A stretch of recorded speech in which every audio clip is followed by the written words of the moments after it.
Hi Guy. Welcome back TV spoilers. Sharon Newman never imagined that one day she would have to measure her breathing inside her own home. The one place that was supposed to be the safest cocoon for Noah and for whatever life she had managed to stitch together after too many collapses. But the moment Matt Clark's name was thrown into the center of the Newman family, everything changed color. This was no longer about the familiar power games or the dynasty tensions people had grown used to watching and calling normal. This time the threat was blunt, simple, and vicious. Matt had kidnapped Sienna Bacall, Noah's girlfriend, and demanded $5 million.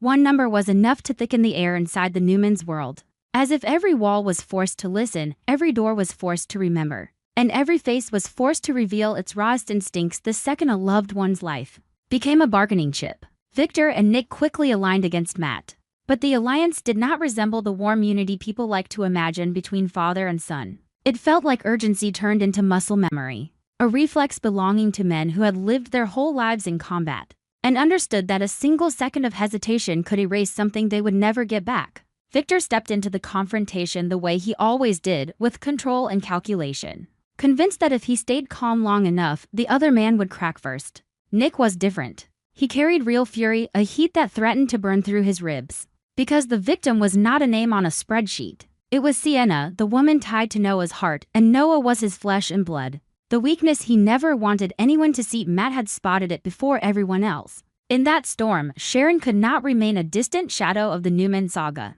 She was dragged back into the role she both feared and understood, the mother, the protector. The one who had to keep Noah steady while the outside world tried to snap him in half. Sharon threw herself into protecting Noah in the most intense way she could, without turning him into a prisoner. She kept him at home, not because she wanted to control him, but because she understood the danger of emptiness and surprise. One moment of Noah stepping beyond the safe perimeter. One moment of him believing he could handle it, and Matt could turn him into the next piece on the board. Sharon lived by the instincts of a woman who had already lost too much, and that was why she began to doubt everything. Her biggest doubt, sharpest, most painful, and most chilling, was Sienna. Sharon did not want to become the kind of person who invented dirty theories about the woman Noah loved. But she could not ignore a ruthless logic. Matt chose Sienna as the hostage and demanded money from the Newmans, which meant he understood exactly how much Sienna mattered to Noah emotionally and how much the Newman name could pay financially. And if Matt understood that so precisely, Sharon couldn't stop herself from wondering what Sienna had accidentally revealed, or worse, whether Sienna had been connected to Matt all along. The suspicion was not a verdict in Sharon's mind. It was self-defense. Yet self-defense inside a family always leaves fractures, because any doubt aimed at the person Noah loved would feel like doubt aimed at Noah himself, at his judgment, his choices, his ability to see danger coming. So Sharon became trapped in a dilemma that tore her from the inside out. On one hand, she wanted to wrap Noah in certainty and tell him she trusted him, trusted the woman he loved, trusted that fear would not turn her into someone unfair. On the other hand, she could not erase the truth that some people need only a single opening to slip through and exploit love as leverage. Matt Clark had already proven he wasn't acting on impulse. He chose the target, the timing, the amount. That precision told Sharon this was not simply a kidnapping for money. It was an attack on the Newman family's structure, on their faith in one another, on the cohesion they either genuinely valued or performed for the world. Sharon could smell that kind of danger better than almost anyone, because she had once been the outsider in this family, the woman judged and questioned, the person who learned what suspicion feels like when it starts in one heart and spreads to another like poison. And then something strange happened in the middle of the chaos. The threat pulled Nick and Sharon closer, not because they forgot old wounds, not because they suddenly became the best versions of themselves, but because they were staring in the same direction. Noah needed protection. Sienna was missing. Matt was challenging the Newmans in a way that didn't allow anyone the luxury of pride or distance. The closeness between Nick and Sharon returned like a reflex, a habit forged by years of surviving crises together. It sparked rumors of a reunion, but Sharon wasn't distracted by gossip. What frightened her more was the familiar pattern. Whenever she and Nick stood on the same side of a battle, tragedy rarely stopped at the battlefield. It always demanded another price, deeper and more private. Sometimes a sacrifice only the people inside the storm could understand. That was why Sharon began to fear she might become Matt's next target. The fear didn't come from weakness. It came from clarity. Matt had proven he knew how to strike at pressure points. If Sienna was Noah's vulnerability, then Sharon was a vulnerability for both Nick and Noah. and even for Victor in a complicated way nobody wanted to admit. Sharon understood that in the Newman family, emotion is often treated like an inconvenience. Yet it still exists like an underground power line. Touch it in the right place and the entire system can short-circuit. Sharon could feel herself being watched by an invisible spotlight, as if every movement, every call, every silence might be recorded and repurposed as a weapon. The fear took shape when Sharon began receiving anonymous threatening texts or emails. The most terrifying part wasn't the threat itself. It was how the messages aimed straight for the deepest secrets of Sharon and the people she loved. Not the scandals everyone already knew, not the mistakes that had been exposed and paid for, but the shadows Sharon had convinced herself were buried too deep for anyone to dig up again. Each message arrived like a thin blade of quiet, but cutting exactly where Sharon bled the most. They forced her to live in fear and suspicion because the sender didn't sound like a rumor mill. He sounded like a file updated, organized, relentlessly current, as if someone were sitting close enough to hear her breathe and waiting for the moment she finally broke. Sharon tried to stay calm for Noah. She reminded herself that fear was what Matt wanted, and that one wrong reaction could hand him more power. But this kind of fear was not only about physical safety. It was the fear of being stripped down, the fear of losing the right to reinvent herself. Sharon had fought too hard to stand upright, to be seen as a mother who loved her son the right way, as a woman who was no longer defined by the sum of her worst days. Now these anonymous messages felt like a cold hand on the back of her neck, reminding her that the past never truly disappears, it only changes the way it returns. When Sharon read them, her first thought wasn't that she might be harmed. Her first thought was that Noah might be harmed in another way, by truths twisted, by secrets dragged out at the exact moment he was weakest, by the collapse of trust between mother and son. If Noah realized there were still things Sharon had never told him, the messages made the situation worse because Sharon could no longer rely on instinct the way she once did. Her instincts had saved her before, but they had also led her into mistakes. And the sender seemed to understand that.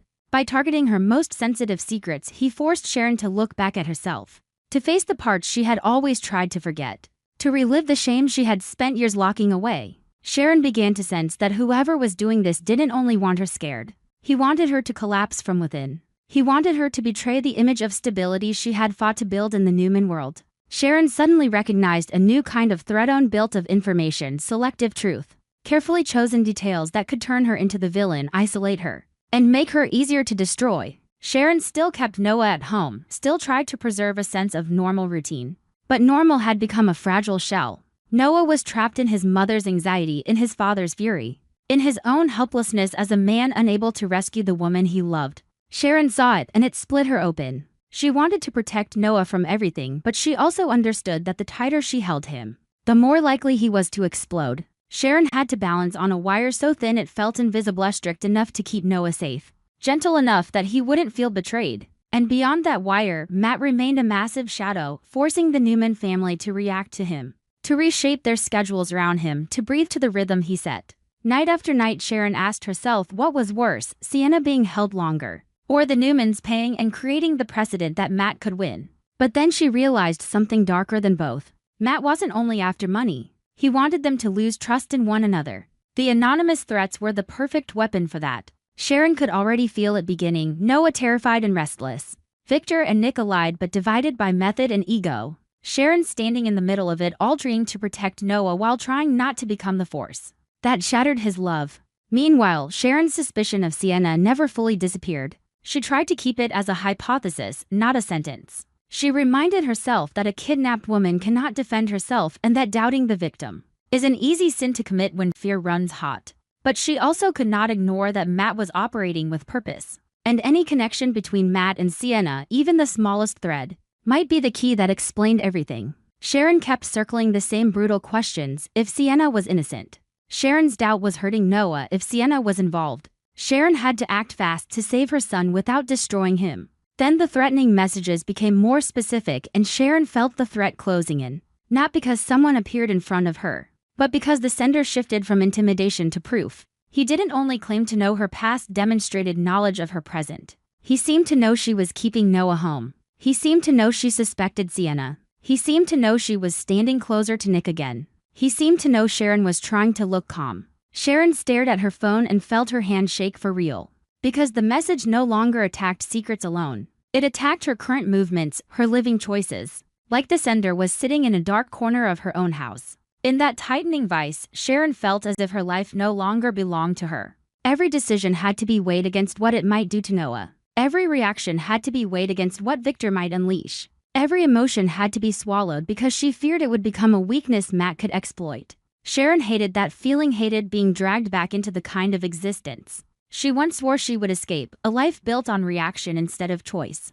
But she also understood that right now, choice was a luxury. The only real choice was not to break. If she broke, Noah would follow, and that was the victory Matt had been hunting from the start. And then, just as Sharon tried to cling to the last scraps of control, a new message arrived. It came silently, like all the others, but this time Sharon didn't feel only fear. She felt something darker, an unmistakable sense of being cornered.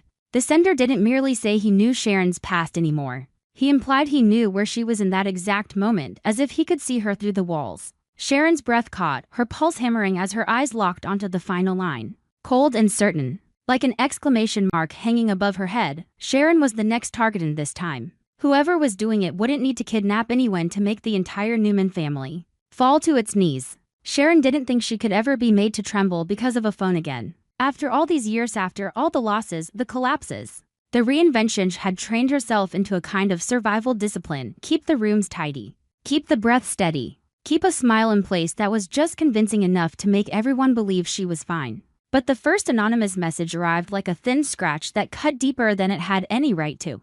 Quiet and small and still powerful enough to steal her air. It didn't threaten her with crude violence or shout the kind of scandals the whole town already attached to the Newman name. It did something far worse. It hinted at the parts of Sharon's life she thought she had locked away for good. In a handful of lines, the sender made her feel exposed inside a dark room. As if he didn't merely know who she was today, he knew exactly who she had been on her worst days. The days she still couldn't look at directly without flinching. Sharon tried to tell herself it was just pressure, a tactic connected to Matt Clark, who was already holding Sienna Bacall hostage and demanding $5 million from the Newmans. She tried to treat it like another move in a brutal extortion game. That calm lasted only until the next messages came, and then the next, arriving with the precision of a blade that knew where to strike. Those words dragged Cameron back into Sharon's mind, not as a distant name but as a living shadow with claws. Every time Sharon believed she had finally climbed out of that chapter, cleaned it up, sealed it, moved forward, and well-placed reminder could pull her right back to the feeling of being hunted, manipulated, and cornered inside an emotional labyrinth Cameron had designed. And then Cassie. Cassie didn't need to be mentioned to exist. She was already there in Sharon, like a scar that ached even after it healed. But the moment the anonymous sender brought Cassie into the message, the pain stopped being memory and turned into a present tense weight. As if Sharon were standing again in that same night where the world cracked open and never fully closed. Cassie was the one wound Sharon could not bear to have weaponized.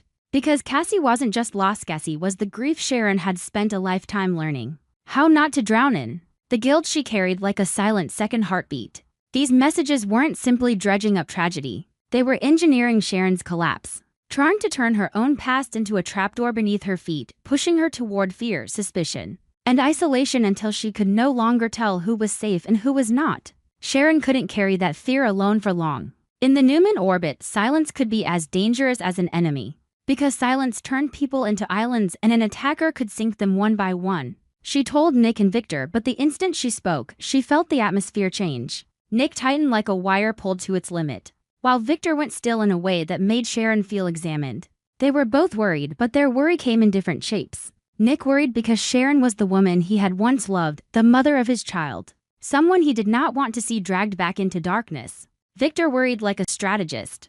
Who was doing this? What did they want? And where was the weakness in the Newman structure that allowed something this intimate and vicious to slip through? Both men landed on the most obvious theory: Matt Clark. It made a grim kind of sense. Matt had already escalated to kidnapping, and now he might be tightening the screws by breaking Sharon psychologically, turning the family into a tangle of doubt before he made his next demand. But Sharon wasn't fully convinced, and that hesitation terrified her even more. Matt could be greedy, ruthless, and willing to strike at the most visible pressure points. Yet these messages didn't feel like a man who wanted money. They felt like someone who wanted to carve Sharon open with her own history, to push her into spiraling guilt and helplessness, to make her believe she deserved punishment. A person like that either knew Sharon on a frighteningly intimate level, or had watched her long enough to learn exactly where the locks were on the darkest rooms in her mind.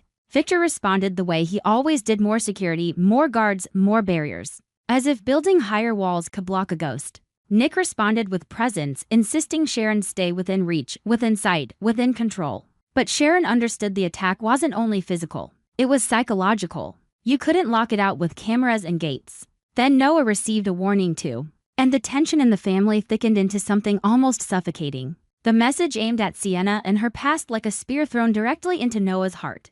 Noah didn't have to say much. Sharon could see what the warning did to him. His fear wasn't only fear for the woman he loved, it was fear of being made a fool. Fear that the person he trusted might be the doorway through which danger entered their lives. Noah immediately doubled down on protecting Sienna, not only with caution but with a stubborn, almost feral determination that no one would take her from him again. Sharon watched it with a tenderness that hurt, because she recognized how crisis could force a person to grow up too fast.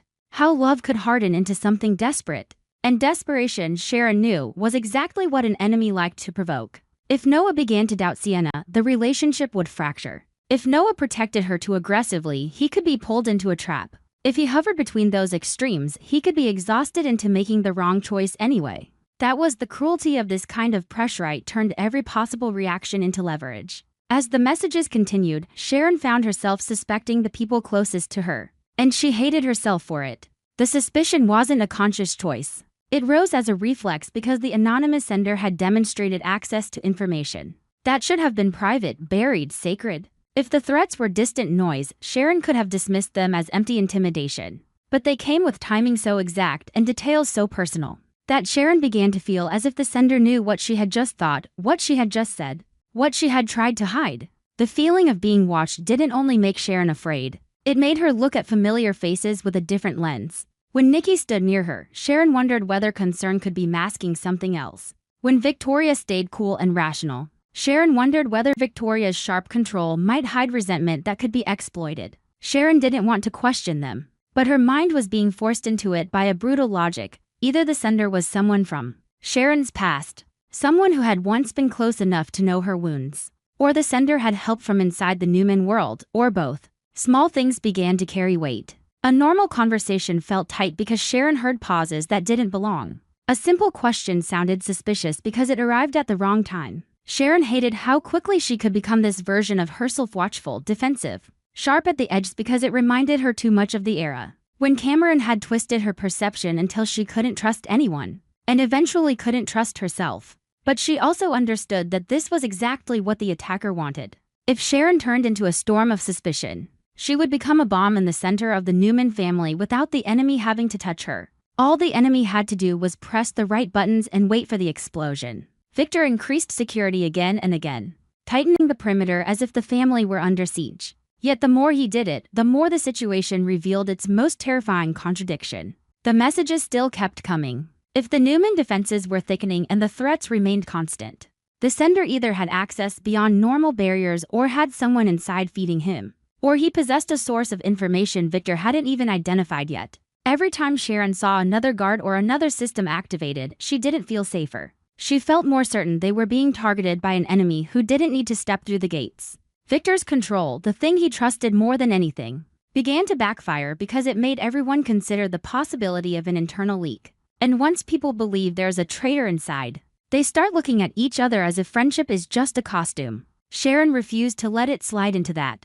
She decided she would find the mastermind not only to protect herself, but to prevent the Newman family from being torn apart by suspicion. Her resolve wasn't impulsive. It was born of exhaustion and responsibility. If the sender had chosen Cameron and Cassie as weapons, Sharon knew he wasn't targeting her schedule or her money, he was targeting the place she broke most easily. She could not live another day as a woman waiting for the next blow. So she reached for something practical, something real. And she coordinated with Chance Chancellor to investigate the origin of the threatening messages. Chance brought Sharon what she needed most: structure. A pathway.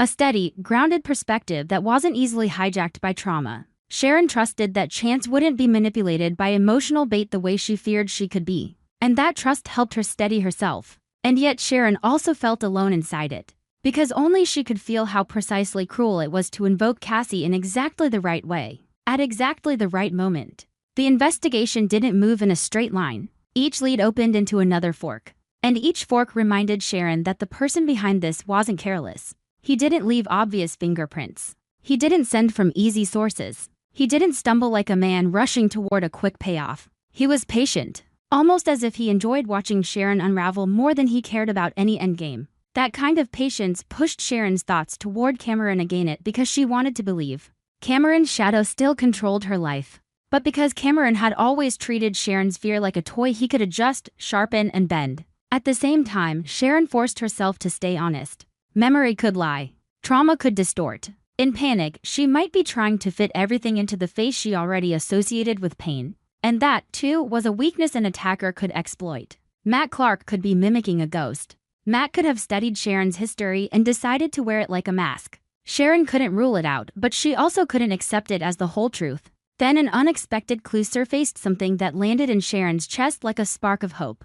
And a wash of cold dread at the same time. It wasn't merely technical data. It felt like a signature. A specific way the sender ranged information. A particular method of reaching into Sharon's past that felt too deliberate to be random. Chance didn't rush to conclusions. But Sharon could feel the implication tightening around her. The sender might not be Matt Clark at all. The danger wasn't that Matt would be cleared. The danger was that Matt might be the surface storm while someone else's someone older, quieter, less expected was swimming underneath, aiming for Sharon's soul rather than the family's bank account. If that was true, Sharon wasn't facing a kidnapper who wanted money. She was facing a returning obsession, a buried grievance. A person with a deeper motive who might be using the current chaos as cover to move unseen. That realization pushed Sharon into a state that was both fierce and fragile. She wanted to confront it, to rip off the mask, to end the cycle where the past bled into the present and demanded payment. But she also feared that getting closer would mean answering questions she wasn't sure she had the strength to face. If the sender was someone from her history, then the motive wasn't just to scare her. It might be to force a confession, to demand a reckoning, to make Sharon relive a version of herself she had spent years trying to bury so she could survive. Sharon understood a brutal truth. Sometimes an enemy doesn't want to kill you quickly. Sometimes he wants you to destroy yourself first, so that when you finally fall, you have no fight left and the people around you have no reason to believe you anymore. As Sharon dug deeper, her relationships with Nikki and Victoria continued to strain. Sharon tried to restrain her suspicion, but restraint can look like distance. And distance can look like judgment. Nikki felt it, and Sharon could sense a hurt that might harden into frustration. Victoria felt it too, and Victoria's instinct to control could sharpen into defensive edges. Sharon didn't want to make them opponents. But she could not deny the attacker was getting exactly what he wanted. Sharon starting to see the strongest women in the Newman family through a warped mirror, where every motive could be interpreted as selfishness, every gesture as strategy. Sharon hated and feared how easily she could be guided by that distortion. Because every time she guessed wrong, she helped the attacker twist reality further. And then there was Noah. Noah was trying to stay upright for Sienna, trying to protect his love inside a storm he never created. But the warnings about Sienna's past forced questions into his mind. And those questions pricked the most fragile part of love, trust. Sharon watched Noah and saw a painful echo of herself, someone being pulled into danger by another person's history and being asked to choose before he fully understood what he was choosing. Sharon wanted to help her son, but she also knew that because she was under attack, every piece of advice she gave could become noise, could become pressure, could be misread. She feared that if she spoke too strongly, Noah would think she was turning against Sienna because of her own paranoia. If she spoke too softly, Noah would think she didn't care. Sharon was trapped between being a mother and being a target, between needing to be strong and feeling her hands shake when the phone lit up. The truth began to reveal itself not as a clean confession, but as a larger pattern weaving together. Sharon started to sense that Matt Clark, Sienna, the anonymous messages, and the cruel references to Cameron and Cassie might be parts of a layered design. Matt could be the visible threat on the surface, but the anonymous sender seemed to be aiming at something deeper: the Newman family's internal stability, their emotional foundation. What did this person want from Sharon that Matt could never get with a ransom demand? What did he want from Victor that couldn't be obtained through ordinary blackmail? Sharon didn't speak those questions out loud too soon, because even asking them could change the way everyone looked at one another. But a cold understanding formed in her. Maybe the sender was using Matt as smoke, or using the chaos Matt created as the perfect moment to strike without being questioned. In the end, Sharon moved toward facing her anonymous enemy the only way she could, not by staging a loud confrontation, but by forcing herself to stand upright inside her fear. She looked directly at the buttons the sender was pressing, the guilt she carried over Cassie, the humiliations and distortions connected to Cameron,